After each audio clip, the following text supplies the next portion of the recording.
Salut, c'est Guillaume et aujourd'hui je vais vous montrer en fait comment j'utilise Linux comme seul OS. Donc je suis d'accord, hein. Avant je regarde bien que le stream a démarré. Oui, en fait, parce qu'il y a quelque chose de nouveau sur cette chaîne en fait, c'est que dès que je tourne une vidéo, ben je fais directement je stream en fait l'enregistrement de la vidéo. Comme ça vous pouvez directement me poser des questions en direct. Et ben, ça me permet d'interagir avec vous pendant que j'enregistre la vidéo. Donc si vous avez des questions sur ce que je suis en train de faire et en même temps sur plein d'autres choses que vous avez vues sur internet ou des choses comme ça.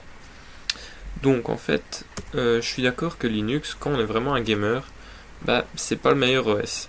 Il faudrait plus se tourner vers un Windows où là malheureusement on n'a pas le choix parce que même si certains jeux sont compatibles Linux, il y a quand même encore certains jeux qui ne le sont pas et au niveau des performances avec Wine ou machine virtuelle, c'est pas encore le top.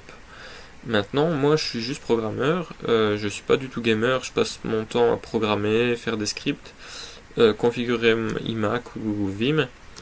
Et c'est comme ça, et c'est ça mon passe-temps en fait. Honnêtement, je joue pas. À part de temps en temps sur mon téléphone, mais c'est très bref. Donc moi, premièrement, pour les documents, quand je dois remettre un document, je le fais en LaTeX. Le LaTeX c'est quoi? Pour ceux qui ne connaissent pas, je vais vous montrer directement sur Google. LaTeX, normalement ça suffira. Voilà. Donc en fait, le LaTeX c'est juste un langage qui permet d'écrire des documents, tout simplement. Donc voilà plus ou moins à quoi ça. Donc ça ressemble plus ou moins à ça. Là, c'est vraiment un truc super simple. Et donc on peut écrire directement des PDF par le biais de ce langage-là. Et moi, c'est ce que j'utilise. Donc c'est rare qu'on me refuse le fait que j'utilise ça, mais c'est déjà arrivé une fois, et là j'ai pas eu le choix, j'ai dû installer LibreOffice et j'ai dû faire un docx. Donc pour LibreOffice, je vous montre cette version. Donc LibreOffice c'est la style, disponible sur Arch Linux, donc elle est compilée Arch, c'est pas une compilée maison, et donc on voit que la style c'est la 5.6.2. Je préfère mettre cette version là plutôt que la fraîche, parce qu'au moins j'ai une version stable.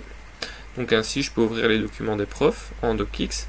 Je peux les convertir en PDF parce que l'avantage, c'est que LibreOffice donne un outil disponible dans le terminal et donc je peux facilement convertir. Si j'ai 15 fichiers, je reçois 15 fichiers d'un prof, je lance la commande, je lui dis pour tous les docx, tu me fais les mêmes mais en PDF, et donc je fais les 15 d'un coup, c'est assez rapide et au moins je peux directement travailler avec les PDF parce que je préfère les PDF.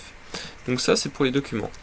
Pour les présentations, donc là je suis dans mon dépôt GitHub, mais je vais repartir, voilà, dans le dossier principal.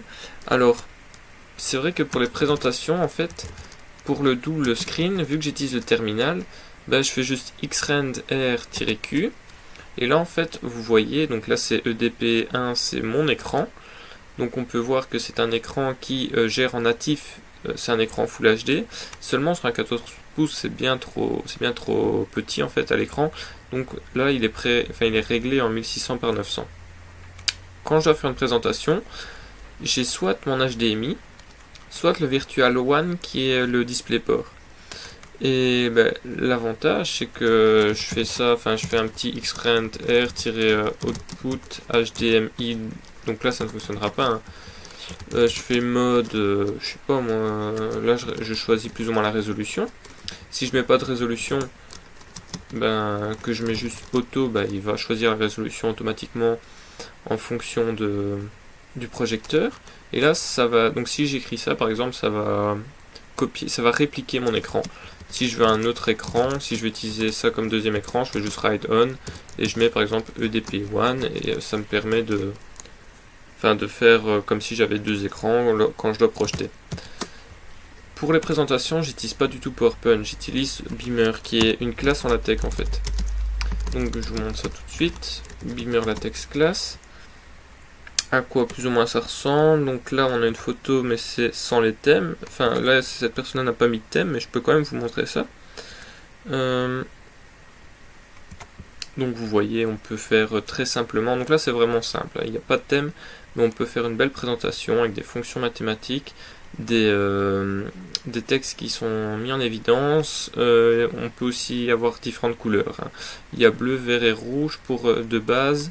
Là vous voyez, cette personne a fait un graphique et il a justement choisi un thème en rouge. Donc là vous pouvez voir les thèmes qu'il y a.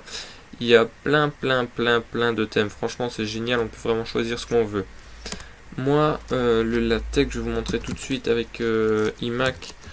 Un document que j'ai déjà fait, un document de l'année passée par exemple, Claude école bac 1 ARS TFE, et c'était celui de décembre. Alors donc vous voyez, on peut faire de belles pages de garde. On a une table des matières qui est interactive, donc par exemple je peux aller sur la carte mère. Boum. Et là, j'arrive directement sur carte mère. Bon, là, on le voit pas bien. Je ferme juste ça. Voilà. Et on voit carte mère. Même chose, la table des matières, c'est interactif. Le seul défaut, c'est que j'ai souligné mes titres. Mais ça, c'est une bêtise que je faisais avant. Maintenant, je ne fais plus cette erreur-là. Donc, on peut vraiment faire de belles présentations. Voilà, je clique, j'ai directement... ça donne vraiment bien. Donc ça, franchement, le latex, je vais faire quelques vidéos sur ma chaîne quand même pour essayer de vous donner des notions, parce que c'est quelque chose qui est génial. Pour le code, ce que j'utilise, c'est clairement iMac. Avant, j'utilisais beaucoup Vim. Maintenant, c'est beaucoup plus iMac. Et c'est avec ça que je fais tout en code. Pour ce qui est de machines virtuelles, donc je vais démarrer VirtualBox avec le script que j'ai codé, qui va monter mon petit disque dur. Voilà, on met le mot de passe, il démarre sur le bureau 8. Je vais pas démarrer la machine virtuelle, mais en fait c'est une Windows 10 et c'est là que j'installe les logiciels comme Visual Studio, parce que j'ai dû utiliser du C#. Je sais que j'ai OmniSharp sur iMac, ça fonctionne super bien, franchement c'est nickel. Le seul truc, c'est que pour générer en fait un projet, et on est obligé de le générer avec Visual Studio si on veut vraiment un truc généré pour Microsoft. Et aussi on devait faire du drag and drop. C'est vraiment un truc que je déteste, le drag and drop. Je préfère vraiment coder l'interface graphique moi-même, mais bon, j'ai dû vraiment faire ça sur Visual Studio et c'était assez perturbant parce que sur Vim et iMac j'ai pas mal de raccourcis, et j'ai quand même pas mal de trucs que là je n'avais pas. Donc voilà, j'ai cette machine virtuelle là qui n'est pas une machine craquée en fait, parce qu'à l'école nous avons des clés. Donc moi en fait j'avais acheté, je crois que je suis la seule personne qui achète une clé de Microsoft, mais j'ai une clé de Windows 8.1 Pro et j'ai pu avoir Windows 10 Pro en fait grâce à cette clé là. Mais on a aussi des clés à l'école pour tout ce qui est logiciel, donc Windows, Visual Studio. À chaque fois on a des clés, et pour l'instant je garde ma machine parce que j'en ai besoin pour mon cours de réseau. J'ai un programme qui s'appelle Packet Tracer en fait, et ça permet de simuler des routeurs, les configurer. C'est assez bien franchement. Je peux pas démarrer la machine parce qu'il y a plein de données personnelles dessus, comme mon fond d'écran, et donc ça je vais pas pouvoir la démarrer, mais ainsi vous voyez plus ou moins ce qu'il y a. Donc je vais juste couper la machine virtuelle du coup. On la tue, -K, voilà. Je vais juste vérifier. Ouais, c'est bon. Donc voilà, donc ça c'est pour tout ce qui est compatibilité avec Windows. Je n'installe pas Wine en fait, parce que Wine j'ai eu quelques soucis les années précédentes, donc je préfère vraiment avoir une machine virtuelle, surtout que j'ai un PC qui me le permet. Et honnêtement, une machine virtuelle Windows, la mienne elle a 2 Go de RAM, je vais juste allouer donc un seul cœur, 2 threads, et honnêtement elle tourne divinement bien.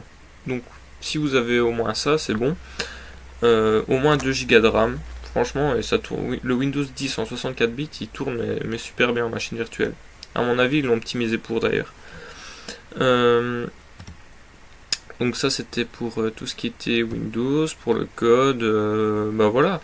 Moi, c'est comme ça que j'utilise et que je fais face au problème de compatibilité, parce que c'est clair que certains logiciels ne sont pas compatibles Linux. Je sais que Packet Tracer par exemple existe sur Linux, il existe sur Ubuntu, je pourrais très bien télécharger le code source et le compiler, mais la version Windows elle est beaucoup mieux en fait, elle est beaucoup plus fluide et tout ça, donc malheureusement je suis obligé d'utiliser une machine virtuelle Windows. Mais pour le reste, voilà, j'ai mon Linux en terminal, mais ça c'est... Enfin, j'utilise beaucoup le terminal, mais ça c'est mon approche de Linux. Il y a beaucoup de personnes qui préfèrent l'interface graphique, c'est une autre approche que je respecte et qui est noble. Moi j'ai une approche qui est plus terminale parce que j'adore ça, j'adore coder, rentrer des commandes et tout ça. Et je trouve que c'est ça qui est bien en fait, et c'est ce qui fait la particularité de Linux, c'est le fait qu'on puisse avoir chacun son approche et sa propre install, et ça je trouve ça génial en fait. Donc voilà, j'espère que la vidéo vous aura plu, en tout cas ici ça touche à sa fin.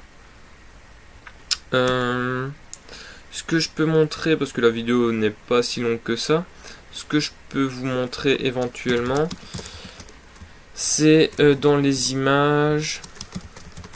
Hop. Je dois facilement avoir des captures d'écran.